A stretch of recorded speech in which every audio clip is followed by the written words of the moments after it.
श्रीमद् भागवत गीता के 15वें अध्याय का पाठ। हे अर्जुन, सुन ध्यान से। गज एक भक्त महान, एक दिवस सरसा विषय पहुंचा करने स्नान। पकड़ा उसको ग्राह ने, निर्बल था गजराज। सुनकर गज की टेर को पहुंचे भव के ताज। ग्राह को मारा तुरंत ही, गज को लिया बचाए। इस प्रकार निज भक्तन की करते नाथ सहाय। जो मेरे आश्रित सदा, उनका मैं रक्षपाल। पंचादश अध्याय में इम कहते गोपाल।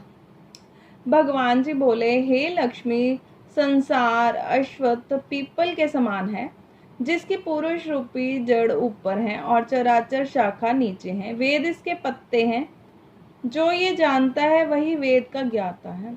इसकी शाखा ऊपर नीचे फैली हुई हैं।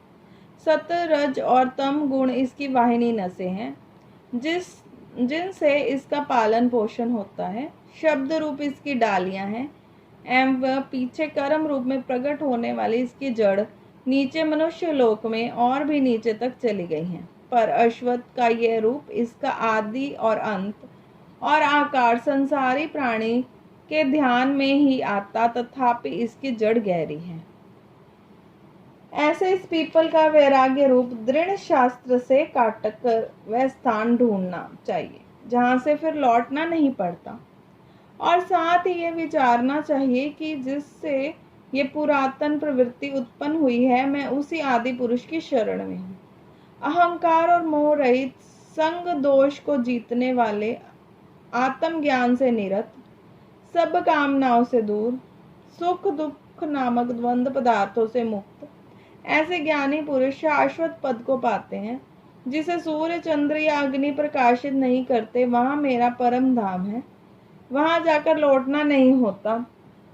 मेरे सनातन अंश इस जीव लोक में जीव का रूप धार कर प्रकृति में स्थिर पांचों इंद्रियों और छठे मन को उससे छुड़ाता है। जैसे वायु पुष्प आदि की गंध को दूसरे स्थान में ले जाती है, इसी प्रकार यह देह स्वामी शरीर धारण करने के बाद जब उसका परिचय करता है, तब इंद्रियों और मन को साथ ले जाता है। कान, आंख, चर्म, जीभ, नाक और मन का आश्रय लेकर वह विषयों का भोग करता है। एक देह से दूसरी देह में जाते अथवा इंद्रियों से युक्त हो विषयों का उपभोग करते हुए इसको मूर्ख नहीं देख सकते, पर जिसे ज्ञान रूपी नेत्र हैं वे देखते हैं। यत्न करने से योगी जन इसे देखते हैं, परंतु अज्ञानी यत्न करके भी इसे नहीं देख पाते। जो तेज सूर्य चंद्र और अग्नि में वर्तमान है और जगत को प्रकाशित करता है, उसे मेरा ही तेज जानो। मैं पृथ्वी में प्रकाश कर अपने तेज में समस्त भूतों को धारण करता हूँ, और इसमें भरा हुआ चंद्रमा बनकर मैं ही सब औषधियों का पोषण करता हूँ। मैं जठर अग्नि में होकर सब प्राणियों की देह में प्रविष्ट हूँ, और सब प्राणवायु और पानवायु में संयुक्त होकर चारों प्रकार से भोजन किए हुए प्राणियों में अन्न को पचाता हूँ। संसार में शर और अक्षर दो पुरुष हैं। जितने नाशवान प्राणी हैं वे शर हैं, और स्थिर चैतन्य को अक्षर कहते हैं। मैं अक्षर और शर से उत्कृष्ट हूँ। इसी कारण से जो लोग इस वेद में पुरुषोत्तम जानता है, वह सब कुछ जानता है और सर्वतोभावेन मेरा ही स्मरण करता है। 15वें अध्याय का महात्म्य। उत्तर प्रदेश में नरसिंह नाम राजा था और सुभाग नाम मंत्री था। राजा का मंत्री पर बड़ा ही भरोसा था। मंत्री के मन में कपट था। मंत्री चाहता कि राजा को मारकर राज्य मैं ही करूं। इस तरह कुछ काल व्यतीत हुआ। एक दिन राजा नौकर चारों सहित सो रहा था। तब मंत्री राजा को सारे नौकरों सहित मारकर राज्य करने लगा। कुछ काल व्यतीत हुआ, तब वह भी मर गया। यमराज के पास दूत बांध कर ले गए। धर्मराज बोले, हे यमदूत, यह बड़ा पापी है, इसको नरक में डालो। हे लक्ष्मी, इस प्रकार कई नरक भोगकर धर्मराज की आज्ञा से घोड़े की योनि में आया। एक सौदागर ने बहुत से घोड़ों को मोल लिया और वह घोड़ा खरीदकर अपने देश को चला। चलते चलते अपने देश आया। तब वहां के राजा ने सुना कि अमुक सौदागर बहुत से घोड़े लेकर आया है। तब राजा ने उसे बुलाया और कई घोड़े खरीदे। उस घोड़े को भी खरीदा। जब उस घोड़े को फेरा, तब राजा को देख उसने सिर फेरा।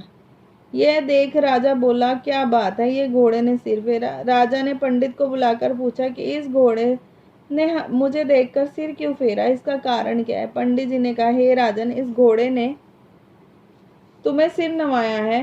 राजा ने कहा, यह बात नहीं है। कई दिन पीछे राजा शिकार खेलने को उस घोड़े पर सवारी करके गया। वह घोड़ा बहुत तेज चलता था। राजा शिकार खेलता खेलता बहुत दूर चला गया। उस दिन राजा ने जाते ही शिकार मारा। राजा बहुत प्रसन्न हुआ। राजा घोड़े को वृक्ष से बांधकर कुटिया में गया तो साधु अपने पुत्र को गीता जी के 15वें अध्याय का पाठ सिखा रहा था।